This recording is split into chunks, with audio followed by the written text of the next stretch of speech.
Welcome back. Honor Flight of Southern Indiana gearing up for their next trip to our nation's capital this fall. And joining us this morning to talk more about what is yet to come, Diane Shaw, Vice President of Honor Flight. Good morning, Diane. Hey, good morning. I'm so excited for you guys. We've done so many stories with you all, but right now it seems like you're in the beginning stages of all these things to come. Yeah. So let's talk a little bit about Honor Flight in general. For folks that might not be familiar with it, what is Honor Flight of Southern Indiana? Honor Flight is a nonprofit organization based here in Evansville. We fly veterans to D.C. on a free trip to visit the memorials that were built in their honor. Wow. And you guys have been doing this since, what is it, 2014? Is that correct? Yes, our hub has been around since 2014. How many veterans would you say have made this flight in the last, 10, 11 years or so? 1,221 from Evans in the tri-state area. So many lives changed. I love it. So this October 5th, let me get that right, you guys are going to Washington, D.C. For EVV 17. I know our very own 44 News reporter Emmy Fazenbaker is going to be going with you guys. Let's talk about one of the first things of the series of events, Phone Blitz, and it's taking place tomorrow, correct? That's correct. Tell us what that is. So tomorrow we actually start calling veterans, our oldest veterans that are in our database, and those that are medical priority, to let them know that they're invited to go on the next flight. And they're given that option if they want to go. If they decide not to go, what we go into is a defer status, and they'll just stay in the database to the next flight, and then we'll start again. But yeah, so we hope to fill all 86 seats tomorrow for the veterans and guardians. Now, is that 86 veterans or 86 veterans and guardians? 86 veterans, 86 guardians. Wow. And so yeah, we'll call those guardians if they're matched with a veteran. That's amazing. And what is the emotion like? Because this is a once-in-a-lifetime experience, and I know you guys have a lot of volunteers that help do this. It's not just, two people making these calls. So what is the emotions like behind making these calls, telling our veterans that they're going on this trip? It's rewarding, because many of them have been waiting for a long time in the database. They served this country. They feel like a lot of them, what they did really doesn't deserve all the recognition, but we're there to let them know it does.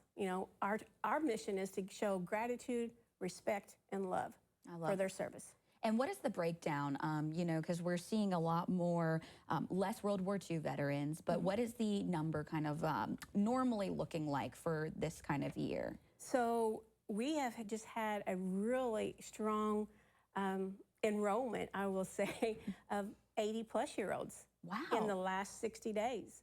And I think everybody on this flight that's not medical priority will be 80 or older, with a 96-year-old on there who's World War II.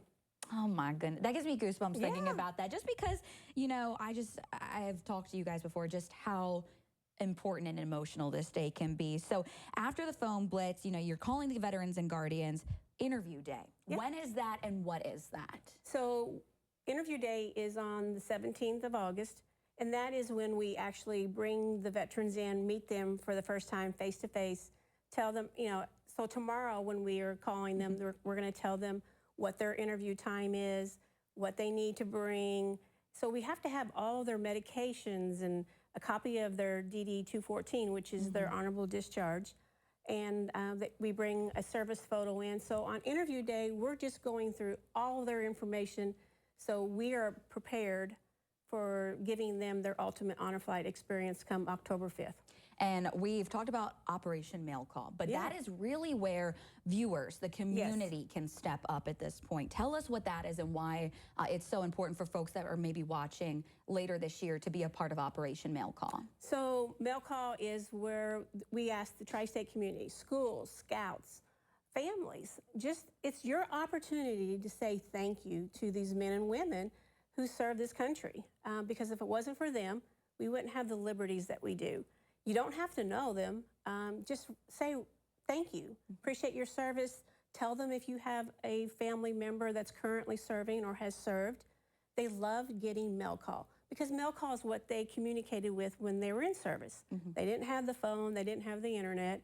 So we kind of recreate that whole mail call experience. So on the flight home, we'll give them mail call, and it'll be from their family and their loved ones and their close friends.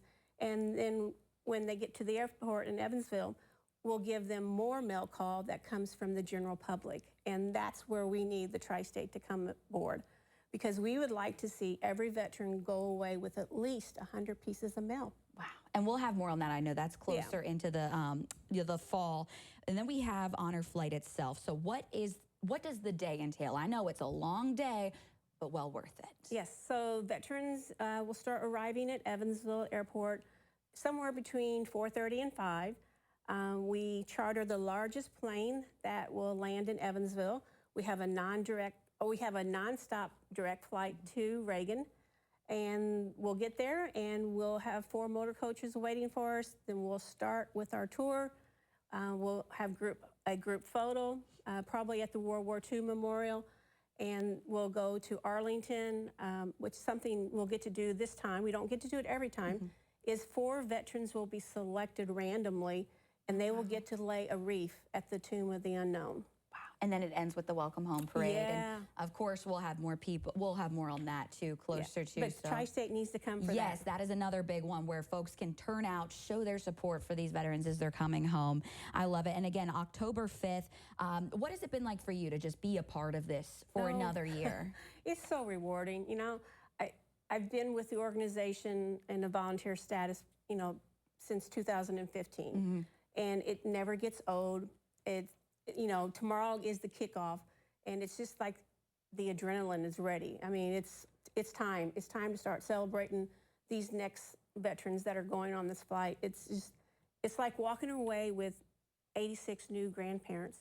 It really is. It's so rewarding. I love it. And I love that we'll be following along with you guys, and we'll be there, and just to see the emotions on the veterans and their families' faces as well, another big thing. So Diane, thank you so much for coming in today. Thank you. We'll have all of this on our website, wevv.com. Again, Emmy Faison-Baker, she'll be following along up until that flight later this October. But for right now, Griffin, we'll send it over to you for a check of the forecast.